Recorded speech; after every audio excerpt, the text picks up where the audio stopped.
Dunphy, thanks for taking the time to join us. I know it's probably been a whirlwind of an afternoon and evening, given the events surrounding the Owls and the Eagles. But if you could just talk to us a little bit about the first half of conference play for your team and what you're looking forward to from them over the next 4 weeks.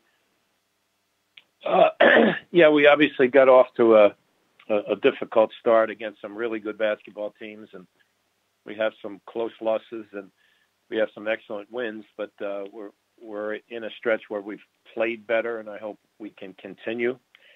We have some really tough games. It's a big week for us. We're playing Sunday, Wednesday, Saturday, and next up is ECU on Wednesday, and our thoughts are towards them, and watched a lot of film on them last night after watching our game against Tulane on film on the plane.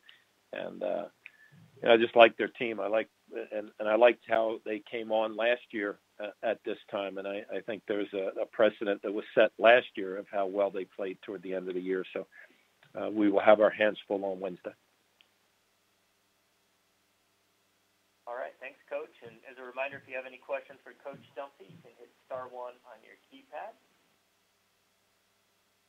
We'll take our first question from Sean Pastor from Owls Daily.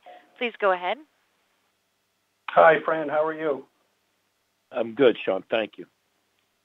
Hey, so I was curious with the game time yesterday and the travel, just specifically, you talked about being on the plane. Did you get to watch the game? When did you get back in Philly? Just in terms of, and you're checking your phone when you get off, or I don't know if you guys had any access on the plane to yeah, there was some Wi-Fi help some guys had. They kept us abreast of how the game was going, and obviously early it was going well for the Eagles. And by the time we got back, we landed. We watched, or I watched on a personal note. I watched it at the airport the last 5 minutes of the game. So it was pretty exciting and great to see for Philadelphia, and the Eagles did a great job, and everybody was obviously pumped up at the end of the game, and many of the TV reports had everybody on Broad Street, a lot of big crowd on Broad Street. So there were some issues. It looked like it.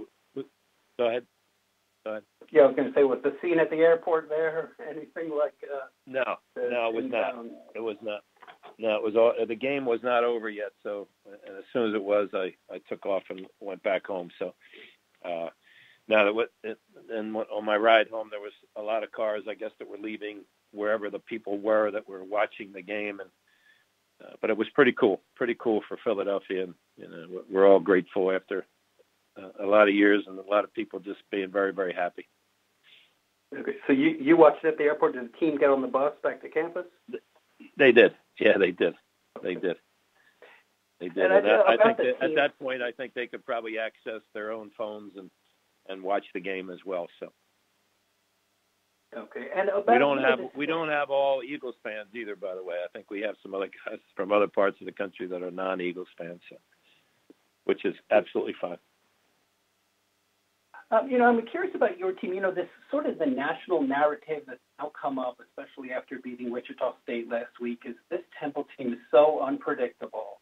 They got these wins early, then they got losses that they can't explain, and now they're winning again. From your perspective, is this as unpredictable as the outsider view is, or do you see what's happening and what it didn't work and what is working, and is it not quite as unpredictable as I guess the narrative is, from your perspective? Well, I'm not so sure how many times I've answered this, and maybe you even asked the question in the media room or whatever after a game. But when we had our pretty good start, we raised everybody's expectations, including ours, and we lost to some pretty good basketball teams, including Villanova and down at Georgia, and Tulane just came in and they beat us. They were better than us that day, and at Houston is it's a hard place to play. They're really good. Cincinnati, we had our chances and we just didn't finish the game, and the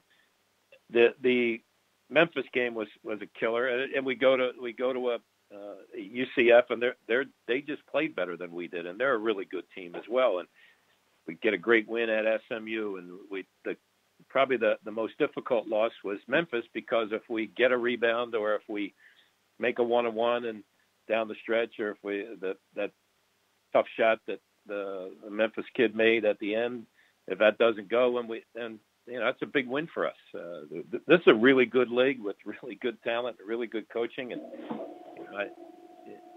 we've had some great wins and some difficult losses, but I don't know about the unpredictability. We can be a really good basketball team, and we can also make some mistakes that bring us down to mediocrity. Okay, thanks. Okay, Sean. And we'll take our next question from Joe Giuliano from Philadelphia Inquirer. Good morning, Fran. Joe, how are you?